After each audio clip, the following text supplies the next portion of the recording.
Disclaimer first. Yeah. But we watch porn together and joke off, huh? Okay. But we watch porn together and joke off together. Sometimes joke off each other. Wait! What the shit?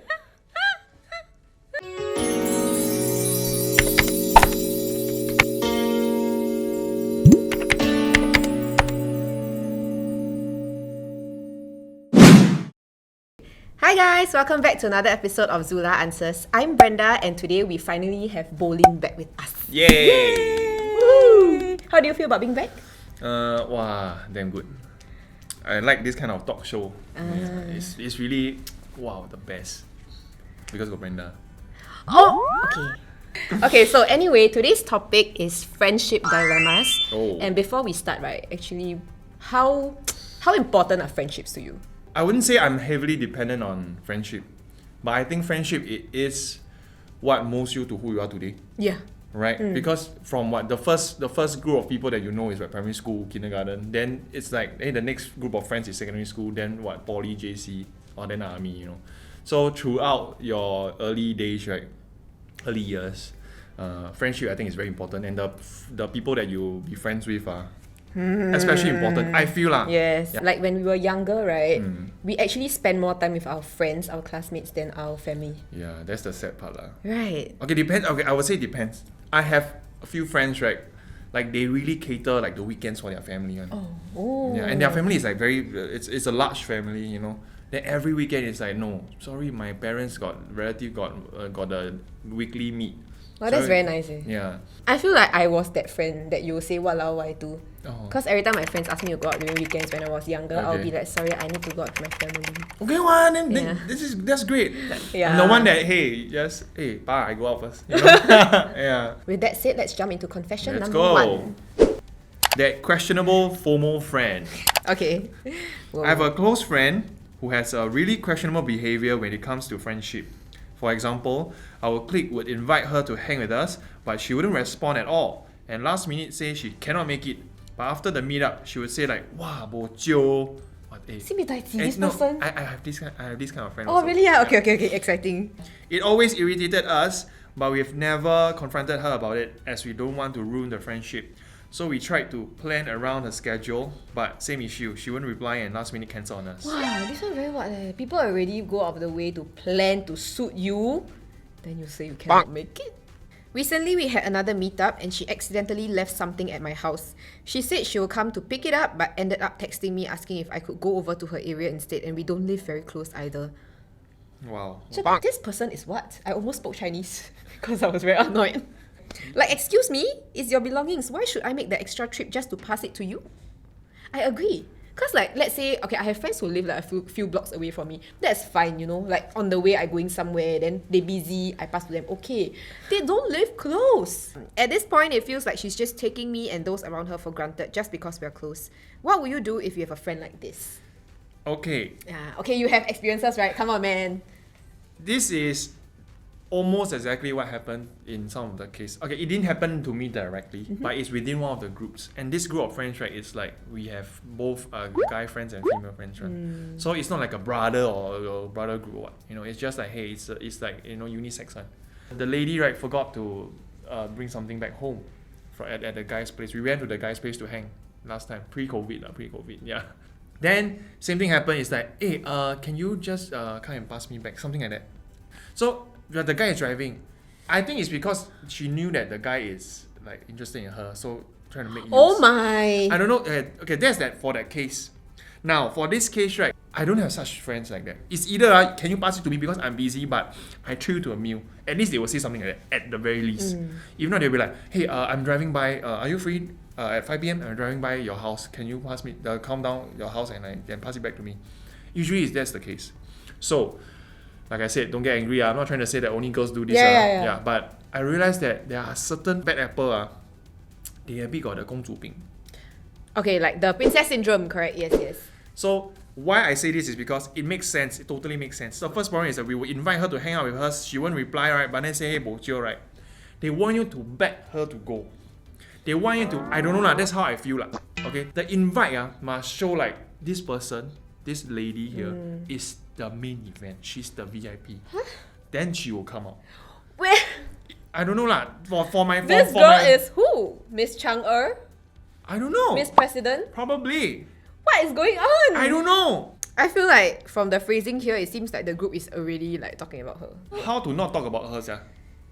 How to not? I was okay. So there is a fine line between bitching about someone and then confronting with your group of friends first before you confront to the main person. It depends on the actions, right? Yeah. This one is really too much. This one really I feel okay. As delusional as she might be, right? This one really need to tell her, because Correct, right, if you don't tell her now, next time when she grow up and she goes into the working world, right? She'll think that she's the main character. And please, working adults, we are not going to give a shit. Yeah. Like, we are just going to tell her that this is wrong. So instead of letting her suffer next time when she's older, right, tell her now so she can change. In summary, for this confession, I think this entitled mindset, right, stems from a lot of issues. Yeah. One of the main reasons might be upbringing. Yes. Might. Because, from here it does seem like this person has had this mindset for quite a long time. Probably lah. Yeah, so Yeah. I would say there's no one-stop solution for this, but if you see her as a true friend, right, it's important to talk to her. Maybe don't call her out in front of a crowd, because people with this kind of like entitled mindset won't like it. You can praise her in front of a crowd, but don't give her negative They feedback. are the protagonists. Don't make them the antagonists. Yeah, so you want to give them negative feedback, right? Do it in private. I feel that if there's really no solution anymore, the only solution is her changing her mindset. But if she doesn't change her mindset, really just cut really. Really no must, choice, yeah, ma. really no choice. Yeah, this is how the world works. Yeah. No choice really. Huh? Yeah. Alright, so the next confession. I couldn't recognize her anymore. Sounds like some song title. Okay. It's a pretty long song title. It's a song title. Okay, let's start. I have a friend. She used to be so happy, pretty loud and cheerful, but she's been so much more quiet since she got into a relationship with someone who reportedly is controlling and must have his way. I don't even recognize her anymore, and the only update from her is her WhatsApp and Telegram about our status. As in like online, offline, last scene. No, like the... Okay, so you know like you can edit your status on Telegram. You want me to show you? I know. Like the busy or We are what? 4 years apart only. I'm a tech savvy, okay, hello. Maybe in this case, it's not like about or status, it's more of bio. Because bio is something that you can edit. It's basically like a short line for you to type something, Yeah, right? like, I'm not okay. Help me. Like that kind of things. You know? Okay, Example. if that's the case, right, you can clearly tell that the boyfriend not very tech savvy.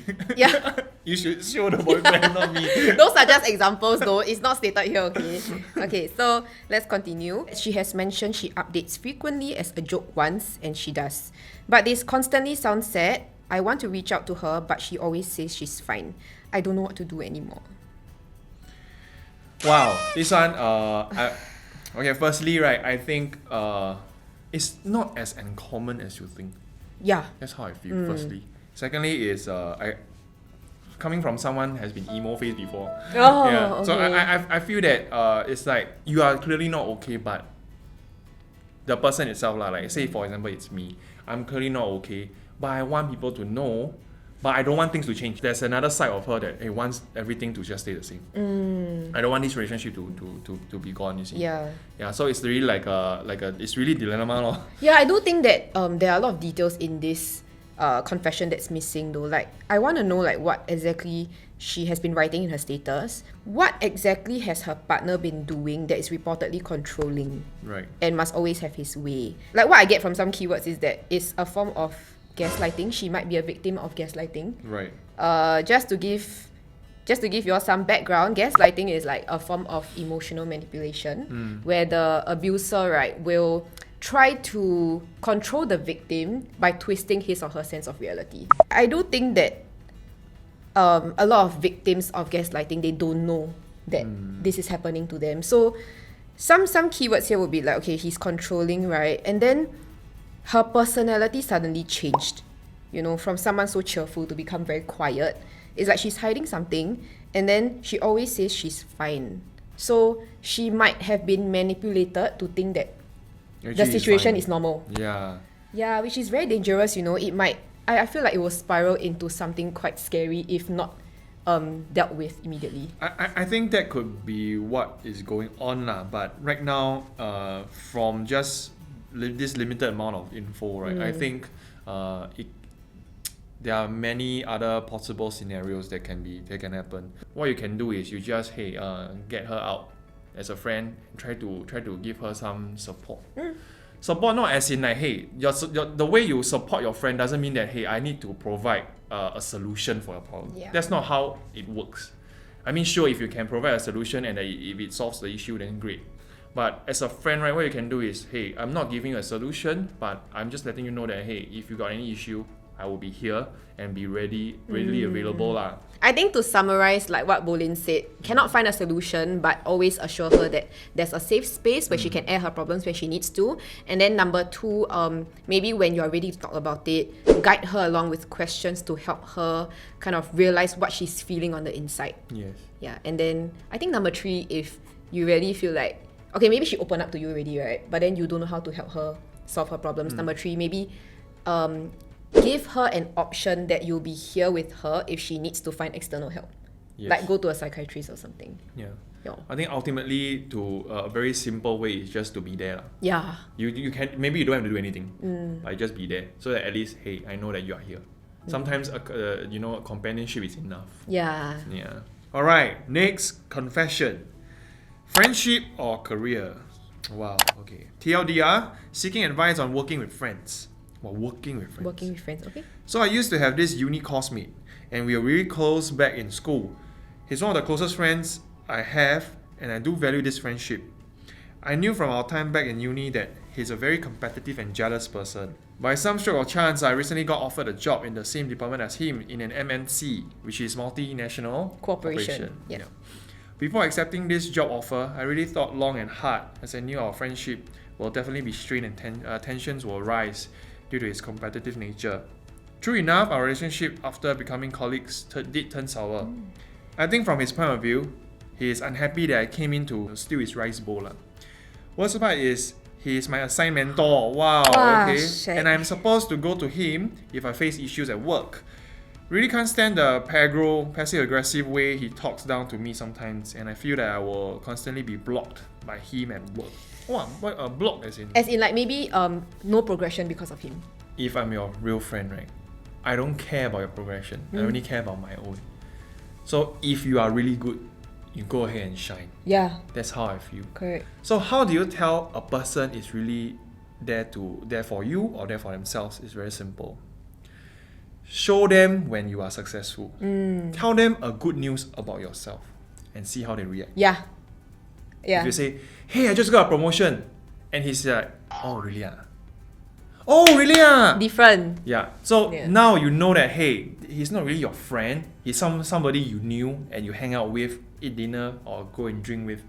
That's not the same as a friend. A toxic friend or colleague won't celebrate your successes. Yes. You can see in their eyes actually. Yeah. I know it's just work and friendships can still continue outside work, but he seems to be intentionally ignoring me, and this friendship does not seem salvageable anymore. What should I do? Should I just give up on this almost 6-year-long friendship and continue to tahan at this job? It pays quite well, although I'm not passionate about it. Or should I just find another job, although right now with COVID it's near impossible? I think this thing happened at a very wrong time. In COVID period, where you're right that it's hard, it's probably almost near impossible to find a job at this point. So leaving your career or leaving your job right now, it's really not an ideal decision. Best case scenario is that you will be able to leave the job, and then you can find another job that pays the same, and then you are not blocked in your career progression. Then this 6 years friendship, right, technically you can still salvage in a way lah, because you guys are not gonna meet in a work context anymore. But of course that's not the case for now. Yeah. So my suggestion is, you don't quit your job. Don't be too bothered by his competitiveness, because remember, he's the one that's being competitive. You're not the one competitive. So I get it that being blocked in terms of progression, it sucks, but sway law, because you are with this kind of, I would say, quite toxic lah. Yeah. It's quite toxic. I think that being said, right, it's very important to draw clear boundaries at work also. Because a mentor is supposed to guide you. It's supposed to nurture you to do your best. But in this case, right, the only person he's nurturing is himself. Yeah. So if he really does things like that, right, it's important to raise it up to like upper management, although he's a friend, because really work is work. So I think in conclusion, try to stay for a few more years to build your CV and then to make sure you have a stable income. Yes. But at the same time, learn from this experience and make sure you do not end up like this person. Alright. Okay, so bonus confession. Bros for life, they said. Okay, wow. Very, he's making a statement here, this person. Okay. I have known this guy since poly school days. Went to different BMT but ended up in the same SCS together. He is a very close friend of mine and we hide no secrets from each other. Even seen each other bodies before. Army confirm. That one normal, right? Yeah. Okay. Know where his mole is at. Treated him like he's my own brother from another mother. Right? We do almost everything together, from playing games to showering together. Whoa. Wait, together, not in the same shower bar. Seems like it though. No lah. Okay, continue. Okay. We are both straight and have girlfriend of our own. Do not fantasize for other guys. I like how you. Yeah. I like how you. Okay. Disclaimer first. Yeah. But we watch porn together and joke off. Huh? Okay. But we watch porn together and jerk off together. Sometimes jerk off each other. Wait! What the shit? What is going on? Wait. But we watch porn together, jerk off together, sometimes jerk off each other, and blowing each other. We find it okay, as we are very close and sometimes so horny, then they need to shoot out ASAP. I'm just confused right now. Same. Because if it's stated that, hey, you know, they are bi or they are gay, then okay, I get it. Because they put it out there that they are straight. Yeah. Maybe they are straight, right? But then they like still finding out about themselves. By curious then. Okay, so do any of you guys have very close bro that do that together too? I don't have. Please advise. No, okay. I'm very Wait. curious there. I think I feel like this story, right, it gives me the vibes that they are in denial. But for this case, right, you jerk off together, so you find pleasure in seeing another person doing it together with you, and it's of the same sex. Yeah, and I think it's the most prominent part for me is that they jerk off each other. Yes. And they blow each other. Will you let your guy friend blow you? What the? If you cannot kill yourself 100% straight and then go and suck a dick and say that you find pleasure in it, Okay, and say yeah. that it's for experiment. If you find pleasure in it, then okay. You get what I mean? You might not be 100% straight. Yeah, I understand. I'm pretty that sure part. they find pleasure in it. That's why they do it. What? So like I think in summary, if you guys are enjoying it, you're happy doing it, nothing's wrong, then ahead, so man. be go Yeah. you do you. With that, Our final thoughts Yeah, of what all are the your- confessions. yeah, what are your thoughts on the confessions today? Well, I think we really covered a spectrum of different A friendships. wide spectrum. Super wide spectrum.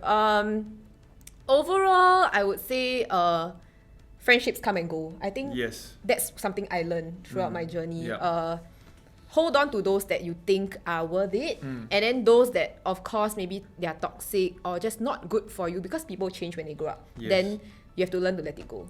So, I think firstly is you have to, very important, in terms of work, right? You have to draw the line. Work and friends. Second is you have to know that, hey, if certain things are not, if you said something bad, you apologize. If someone said something bad or someone did something that is not acceptable, either you confront because you really want him or her to understand, then you want to salvage this friendship, or you can just leave, because it's very common to just cut people off. But don't cut off for nothing lah. Yeah. So that's the main takeaway lah. With that said, if y'all don't really know, we also have our own submission forms. Yes. Y'all can submit your confessions anytime. I think Yes. the link will be in the description box. Y'all can leave it there and That's right. we'll be reacting to them. I think the key about these confession forms is that you can leave your confessions anonymously. Yep. So if you're like not comfortable with leaving them as comments with your accounts, right, you can leave it in Correct. the link in the description box. Alright, Yes. that's right, man. So that's all the confessions we have today. If you have any other topics you want us to react to, you can leave them in the comments below. And thank you so much for watching. If you like this video, don't forget to like, share, and subscribe. We'll see you next time. Bye. Bye-bye.